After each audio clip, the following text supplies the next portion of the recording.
जय श्री कृष्ण भाइयों और बहनों। आज मैं आपको इस वीडियो में कार्तिक मास महात्म्य की 10वें अध्याय की कथा सुनाती हूँ। कल की 9वें अध्याय की कथा में जलंधर और देवताओं के युद्ध की कथा सुनाई थी। आज उसके आगे की कथा हम सुनते हैं। कथा सुनने से पहले मेरी आपसे एक रिक्वेस्ट है कि अगर आपने मेरे चैनल को सब्सक्राइब नहीं किया हो तो सब्सक्राइब कर लीजिए और हमारे इन वीडियोस को अधिक से अधिक लाइक और शेयर कीजिए। तो चलिए कथा शुरू करते हैं। श्री नारद जी ने कहा, तब जलंधर को अपनी खोज में आते देखकर इंद्र आदि देवता भय कंपित होकर वहां से भी भाग निकले। भागकर वह वैकुंठ में भगवान विष्णु के पास पहुँचे।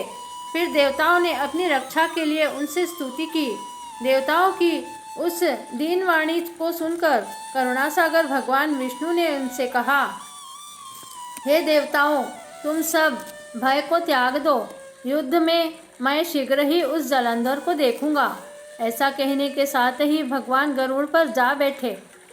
तब देवताओं सहित उन्हें युद्ध क्षेत्र की ओर प्रयाण करते देख समुद्र तनया लक्ष्मी के नेत्रों में जल भराया और उन्होंने कहा, हे नाथ, यदि मैं सर्वदा आपकी प्रिय हूँ और भक्त हूँ तो मेरा भाई आप द्वारा युद्ध में कैसे मारा जाना चाहिए।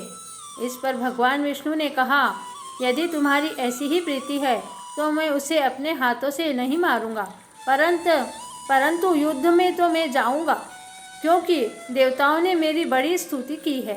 ऐसा कहकर शंख चक्र गदा पद्मधारी भगवान श्री हरि नारायण विष्णु गरुड़ पर चढ़कर शीघ्र ही युद्ध के उस स्थान पर जा पहुँचे जहाँ पर कि जलंधर विद्यमान था। विष्णु के तेज से कंपित देवता सिंहनाद करने लगे। फिर तो अरुण के अनुज गरुड़ के पंखों की प्रबल वायु से पीड़ित हो दैत्य इस प्रकार घूमने लगे जैसे आंधी से बादल आकाश में घूमते हैं। तब अपने वीर दैत्यों को पीड़ित होते देखकर जलंधर ने क्रुद्ध होकर भगवान विष्णु को अद्भुत वचन कहकर उन पर कठोर आक्रमण कर दिया।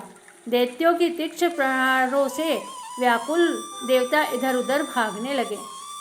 तब इंद्र आदि को इस प्रकार भयभीत देखकर गरुड़ पर चढ़े भगवान युद्ध में आगे बढ़े। उन्होंने अपना सारंग नामक धनुष उठाकर बड़े जोर से टंकार किया। त्रिलोक गूंज उठा।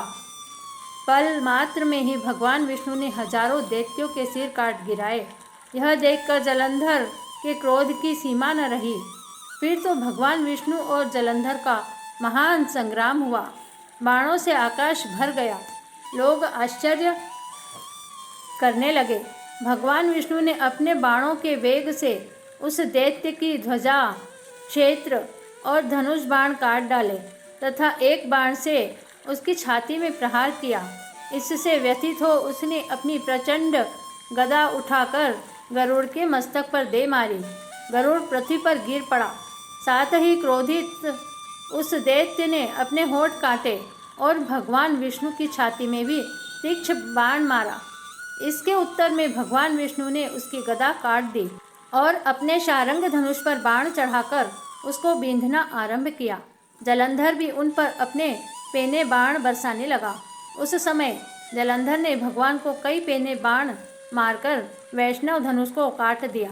धनुष कट जाने पर भगवान ने गदा ग्रहण कर ली और शीघ्र ही जलंधर को खींचकर मारी, परंतु उस अग्निवत अमोघ गदा की मार से वह चलायमान नहीं हुआ और मंदोन्मत्त हाथी के समान उसे यानी गदा की मार को फूल की माला ही जाना। साथ ही उस युद्ध दुर्मद ने अत्यंत ही क्रोधित होकर अग्निमुख त्रिशूल उठाकर भगवान विष्णु पर छोड़ दिया। भगवान ने शिवजी के चरणों को स्मरण कर नंदक नामक त्रिशूल से उसके त्रिशूल को छेद दिया।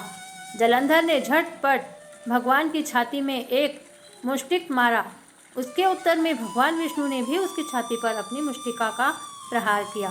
फिर दोनों घुटने टेक कर बाहों और मुष्टिकों से बाहु युद्ध करने लगे। कितनी ही देर तक भगवान उसके साथ युद्ध करते रहे।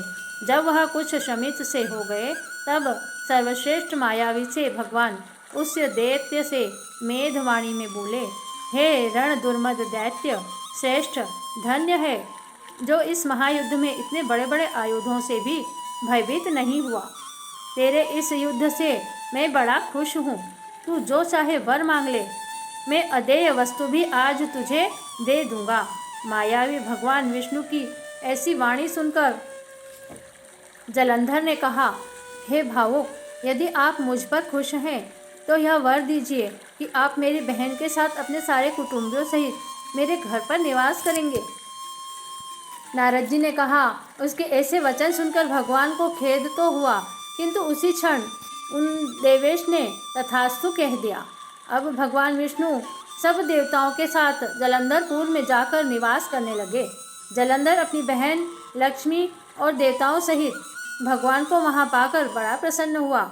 फिर तो देवताओं के पास जो रत्न आदि थे, उनके स्थान पर दैत्यों को स्थापित करके जलंधर पृथ्वी पर आया। निशुंभ को पाताल में स्थापित कर दिया और देव, दानव, यक्ष, गंधर्व, सर्प, राक्षस, मनुष्य आदि सबको अपना वशवर्ती बनाकर त्रिभुवन पर शासन करने लगा।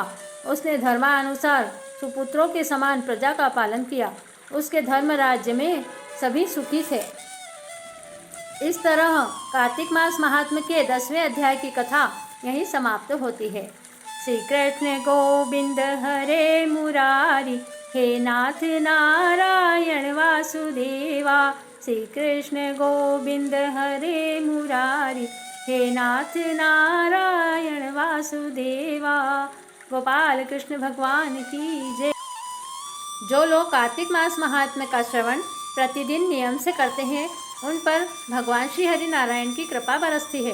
उनकी सभी मनोकामनाएं भगवान श्री हरि नारायण पूर्ण करते हैं और उनके घर में धन लक्ष्मी की कभी कमी नहीं होती है।